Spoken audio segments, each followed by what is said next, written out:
37쪽에 겸업으로 나갑니다. 겸업은 지금 매회 출제로 되어 있는데요. 33회, 34회 때 쉬었어요, 지금. 그렇기 때문에 이 부분은 올해 지금 출제가 예상되는 부분입니다. 그러니까 꼭 암기를 해 주셔야 돼요. 자, 그럼 겸업에 대한 내용으로 들어왔는데 이 겸업은 중기업 외에 또 다른 업무를 할 수 있겠는가? 이게 겸업에 대한 문제입니다. 중개사무소 열어놓고요. 회사에 나갈 수 있느냐, 슈퍼마켓 문방구를 할 수 있느냐, 이게 바로 겸업에 대한 문제예요. 요거하고 이중소속하고 헷갈리면 안 돼요. 이중소속은 2개 이상의 중개사무소에 소속하는 걸 얘기합니다. 이건 전면 금지했고요. 겸업은 틀리죠. 자, 해서 현재 공인인증 개공과 중개인입니다. 그래서 법인이 아닌 개공, 이들에 대해서는요, 원칙대로 겸업 제한 규정이 없어요.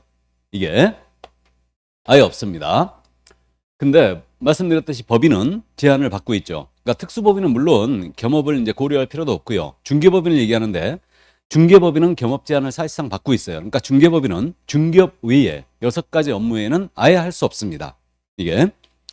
자, 그래서 지금 요 겸업에 대해서는요, 법인만 제한을 받고 있습니다. 그래서 거기 2번을 보시면 박스 안에 2번 중개법인.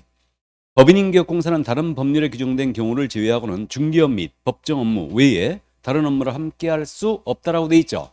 그러니까 사실상 겸업 제한을 법인은 갖고 있는 거예요. 받고 있습니다. 근데 개인은 겸업 제한은 원칙 안 받아요. 다만 중개인은 경공면모가 허용이 안 돼 있는데, 그럼 이론적으로 보게 되면요, 겸업을 할 수 있는 범위가 개인이 넓다, 법인이 넓다? 개인이 훨씬 넓어요. 그러니까 개인이 훨씬 넓습니다. 이거는요, 실물을 보면 여러분들이 납득이 되죠. 실물을 보게 되면 공인인증 개공이나 중개인이에요. 개인은 직원 한두 명 고용해서 업무하고 있거든요. 그러다 보니까 겸업 제한을 안 하더라도 할 수 있는 한계가 있으니까 냅둔 거예요.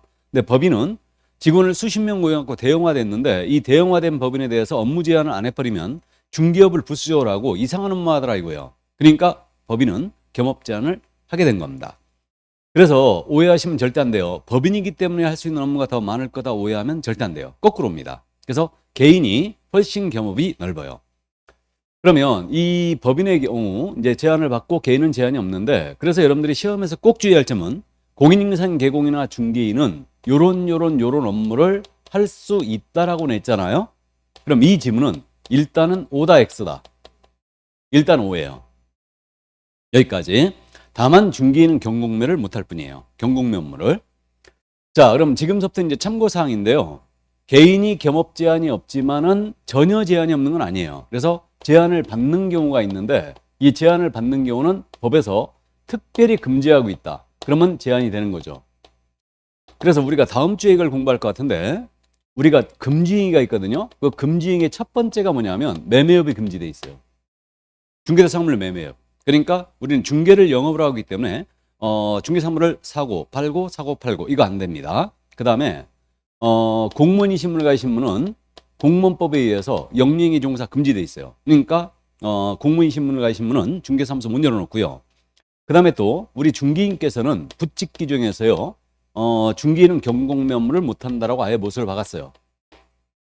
그렇기 때문에 요거는 법에서 명문으로 현재 금지하고 있는 거고요.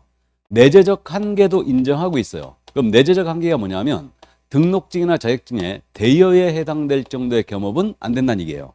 이게. 그래서 이것의 대표적인 예가 그겁니다. A가 중개사무소 열었는데 본인은 회사의 주간에 상근직으로 출근해 버리는 거예요. 이 정도의 겸업은 안 돼요.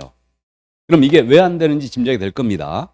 손님이 찾아왔을 때요, 개공은 회사에 출근했거든. 그러면 소공이나 보조원이 업무를 수행할 수밖에 없어요. 그럼 이들에게 등록증이나 자격증을 대여한 것으로 볼 수밖에 없다는 얘기죠. 그러니까 이 정도의 겸업은 안 돼요. 이게. 그래서요, 요 회사의 주간에 상근직으로 출근하는 건 일단 안 됩니다. 근데 회사에 나가시라도요, 주간에 상근직으로 나가는 게 아니고 야간에만 나간다. 그럼 돼요, 안 돼요? 되겠고요. 야간에는 상관없을 거예요. 대신 조건은 잠이 없어야 된다고 그랬습니다. 이게. 그 다음에 주간에 나가시는데 오전에만 나가고 오후엔 다 쉰다. 그럼 상관없겠죠? 열어놓을 수 있어요. 또 이틀만 나가고 5일은 다 쉰다. 그럼 물론 열어놓을 수 있어요. 그러니까 요는 그겁니다.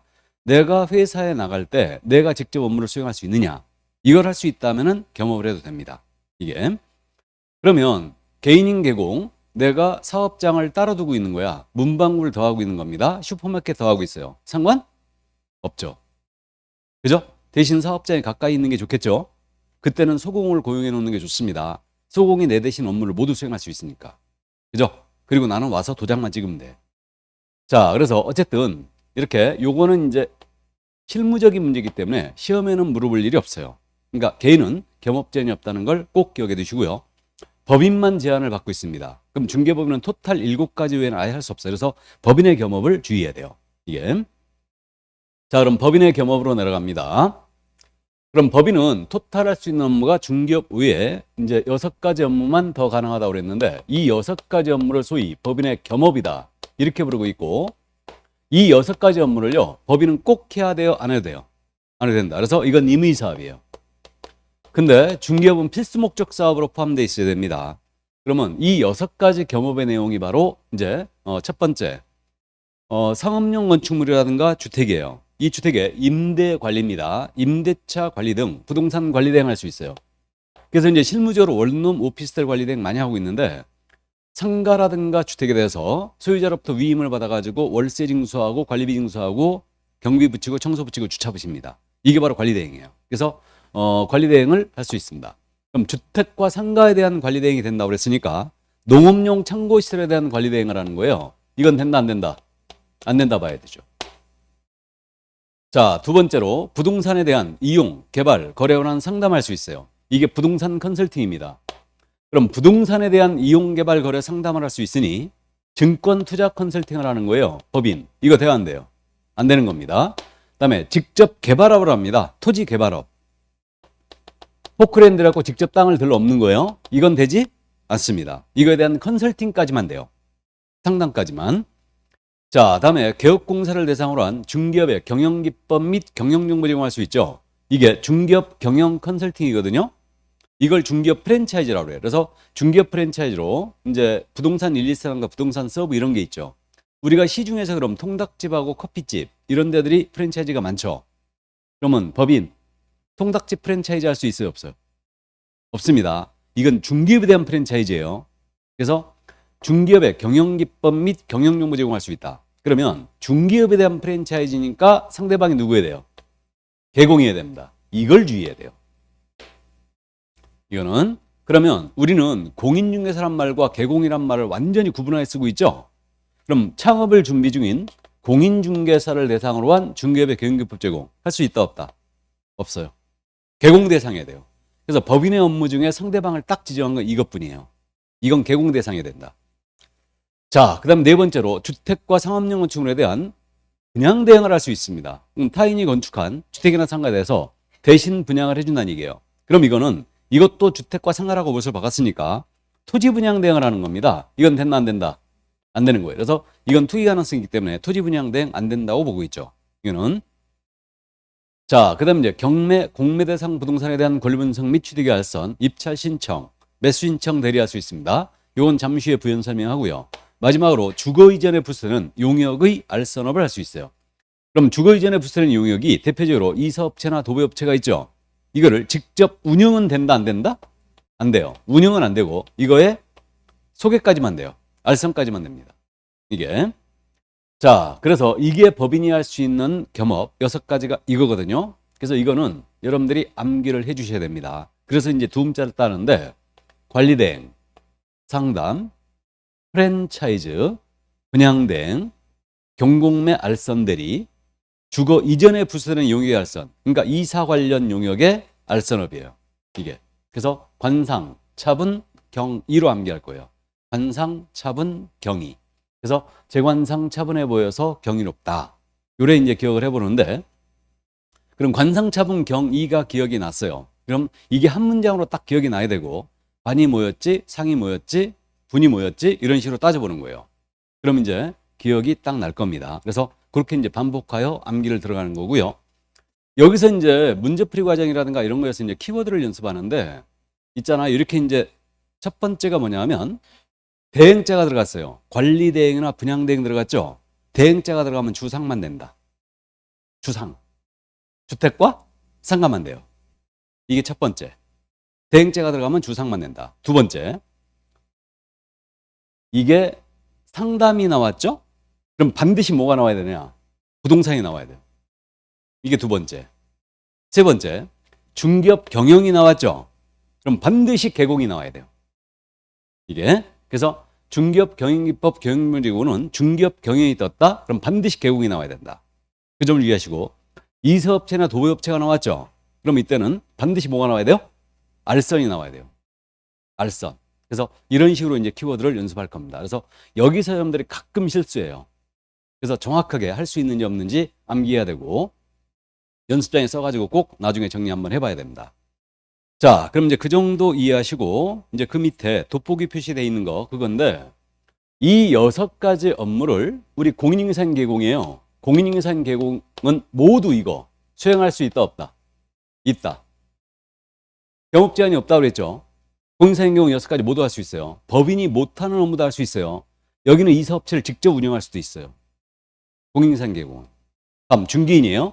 중개인은 이 6가지 중에 뭐만 안 된다? 경공매 알선 대리만 안 되는 거죠. 요거만. 이거만 안 돼요. 그리고 이 6가지 겸업은 중개업이 아니죠. 중개업 외의 업무였잖아, 이거. 그럼 이건 중개업이 아니에요. 그러니까 중개 보수 규정이 적용이 된다, 안 된다? 안 된다. 다만 주의할 점이 있어요. 거기 진하게 써 있는데 1번의 마지막에 단 공매 대상 부동산 취득의 알선은 중개 보수 규정을 적용해야 된다고 되어 있죠. 이거 밑줄 그어놓습니다. 이거 33회 때 바로 물어봤는데 나중에 보수편에서 다시 한번 언급할 거예요. 그래서 있잖아요. 이게 원래 중개업이 아니니까 중개 보수 규정이 적용이 없고 보수를 아무리 많이 받아도 이건 초과에 걸 일이 없는데 최근에 우리 판례가 뭐라고 그러냐면 공매 부동산. 공매는 지금 공개 매각의 준말이고요. 여러 기관에서 하거든요. 사실 세관, 지자체, 그 다음에 뭐 세무서, 은행 다 할 수가 있는데 우리가 공부하는 공매는 한국자산관리공사에서 하는 온비들을 통하여 하는 그 전자입찰 방식으로 하는 그걸 얘기하는 겁니다. 그래서 자산관리공사에서 하는 이 공매 있죠. 이 공매 부동산에 대한 취득의 알선을 해주는 거예요. 이것은 중개와 다를 바가 없다. 그러니까 중개 보수 규정을 적용할 것이라고 판단했어요. 그래서 이 사건이 뭐였냐면요. 우리 개공이 손님한테 공매 물건 좋은 게 나왔다. 그러니까 몇 개를 소개한 거지.